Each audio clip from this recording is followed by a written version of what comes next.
Chua na no pay my chance ewa attention TV adofone ahwefo nyina mo bibia good morning eba attention TV eba na attention TV there yes we inspire you more enti ahobrase ne di ma mesrewa we pie me so de enne ne de kan we pie me so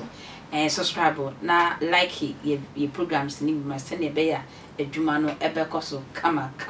adede na si ede na bu abam. Oh, who are boy pa because you know you're safe and na ama me voice asesa no. Then ma bokofo nyina munyesi. Gina ye pa dede wo wade gina ye. Okay. Yo machia Angela tiefo awiai. Yampa ya enim se boko yansem no ya ade a empenifo agusu a omusiesie ama ye nenso eniama ekoso no de aniyanyan enra around 5 p.m. Ya papa ya friend Mohammed Akuguri bongo health insurance manager nti akwese ofiri boko ase na wo ye adwuma wo bolga honom na enra no oba no wo free bolga eba bolga o mo community bia ya friend na ngode wo free bolga eba boko a uduru na ngode after na ngode no after the uwura boko no boku west nti okoduru honom no na amanfo obi ball no tuo ball no tuo no wie no sa de ya papa ne do to car num esa hye wona car ni na adworebe nti na akwese police fo beduru honom na akwese aniyanyan ya hye ya papa no beyond recognition na create tension e wo boko ha se hemfo na ene ne bompu ni mpo omdi na wusa Osha oko abakosemu a last year ya papa ye frɛ no Mr. Lasan Azuma wono no ye chirechire ni we kusase ni a wo kire Bolgatanga Technical University saa wuo na no omoko boy ya papa no nipa kese ya pa eno omoku no na ya papa na America no ho asem Mr. Mohammed Akuguri say no last 3 months akwese omode ne picture ene other ne colleagues too edit to Facebook say die beye bia no ombeku no na kwa ombeku no nti na kwa se hu aba amanfo no onu amu ka se na ade wono wa yede ya yede na to Facebook se ebeku no ampa na ya papa Mohammed Akugri no wono so yekusase ni ya na wo ba omo eku no nti na kwa se na ngodi honom de boko cars the series of attacks ya ka se ya kanya we na ye 5th time ya attack boko cars ewo na ngodi honom. Eto omo di sansem hunu we nyina timi identify nkrofo mu se we yekusa se we mamprosi ohene boko asem no se na esi aye no asem ni si a wontwen ma obi nkasa yekusa se ne kokun na na se mamprosi ni because Facebook post no mpo ombeti kan a post before incident na si nti na akoye se ade na besi ni mpo se yabusu akuofo we na ebe ya utimi hu se ube hu science no ombe ba ka se yebesi ampa obedi agora na asem na si nti na akoye se obi enka nchiro se kusase fo ene ye ya na se mampurusi fo ene ye ya papa ne kusase ni na enora after omuku ni wie no enora na jo ya anda series of sporadic gunshots all over na otumfo ka asem no ka se wa suspend no efiri hono mo ba no na bakukuruma aye din kakra zugura bako na abanso ba no ka kire youth ne se omofa tuo no to ho na opemso wa asem no so wase yanya abotre na bibia be ye ntia kwa se bako ye calm these days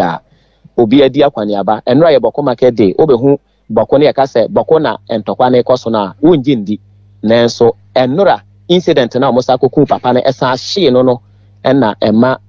tension asa ama no hom no so me ka se yo ba bako wase ya kuro na ye din hu se amanfo edi akwani aba se na ya na these days situation na ye calm na esiti no na me ka no ya papa na ye hye no nimu no wabolga abusuafo no so akọ ho no ma mo se ne wasi ahye no ya kase ye de na ba abusuafie ho no ma enye yenti ya kọ ho no na kwese wono nko na ye na maame ba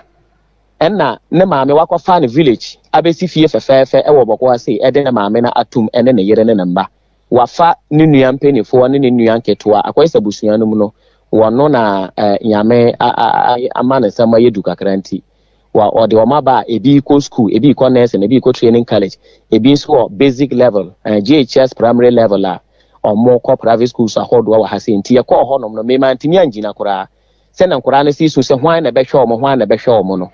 Nti na akwa se aya asefe mo hene nti asema aba no no asem ne nyade me hu se fire service for atwe mo huma na wo mu dum jan sabe de said de be sia wiu oh sabre ne de ya ka se unim no na se picture na me de amamo no wo hwe ya papa ne se ne wo si ye nipa kese a no ho fefefe no ya ka se nipa mponi a wo ntimi because that time ne de na agensa mu na jana dare ya agensa mu na omo yes ano mu fa hen ohene ubisa me a me no de ye ni hobi na enso ya ka se 24 omo bebe se o ka se kuro bebo a konfo se kuro bebo a wono wati mu bi na omo amokodi sa anyamra se no ya ye nim se na ngodi hono no omo ewo enipa wo hono mu a ya mo dwane firi boko ha se edisa ekoye sa yamra nsem no na me ka magana fo ati se military for escort omo ye na boko ha se no mo ye baako time omo de escort heavy escort be pie no saa time no ne hu se ye kun obi omo de ombeba omo provide escort call abontene ba saa na jo no etuo beto saa na so ne nim se ebia government we aba no wono ne ye no nke be different from previous government no nenso government we aba ne de aya west kura because omo kunkum omo no mpo NDC for mpeni for nti obeka se government we ba ye no nko obe gina ne naso na watimi ema emra na ya adwuma nenso wono so ba ye na kwa se dada na na abokofo mpo se dada no mpo eno mpo nke ye kakra because so hwese na de ne si aye na yes upgrade mpo every send na esi wono Azuri bokofo including yourself mumu wogidie wom asante hini muso betimi aka asem we me na me wogidie nanso asem esi nura no minim me wogidie wo pem so se obetimi asolve asem no nanso amanfo bi nte ase kunkum ne de me de minim so saa nkrofo ne de omo njai amaye beda sadwe